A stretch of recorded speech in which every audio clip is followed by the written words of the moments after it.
तर गाईस good afternoon. आता 12:30 वाजले आणि आता जस्ट आंघोळ करून आलोय आणि आता मी देवपूजा करणार.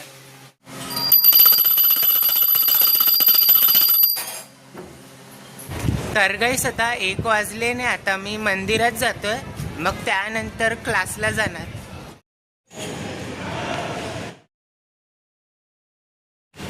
तर गाईस आता 3 वाजले आणि आता जस्ट क्लासवरून निघालोय आणि आता घरी जातोय.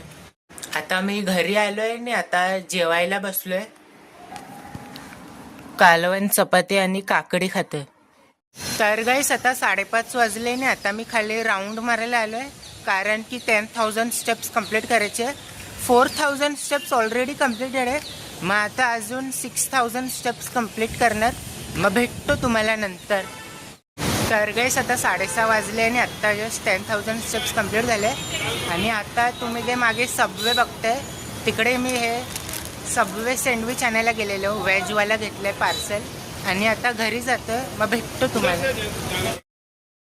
तर गाईस आता मी घरी आलोय आणि आता मी हे खातोय सबवे जे आता घेऊन आलेलो. मग त्यानंतर पाणी भरेल, मग भेटतो तुम्हाला. तर गाईस आता 8 वाजले आणि आत्ता जस्ट पाणी भरून झाले आणि आता मी व्हिडिओ एडिट करणार आणि थोडा वेळ मोबाईल बघणार. मग भेटतो तुम्हाला नंतर. आता 9:30 वाजले आणि आता मी जेवायला बसलोय. पनीरचं कालवण, चपाती आणि काकडी खातोय. तर गाईस आता 11 वाजले आणि आता मी घरी जातोय. ते 10:30 वाजताच मी खाली राऊंड मारायला आलेलो, मग अर्धा तास राऊंड मारलाय आणि आजचे 14,000 स्टेप्स कंप्लीट झाले. मग भेटतो तुम्हाला उद्या एका नवीन ब्लॉगमध्ये. Thank you so much for watching.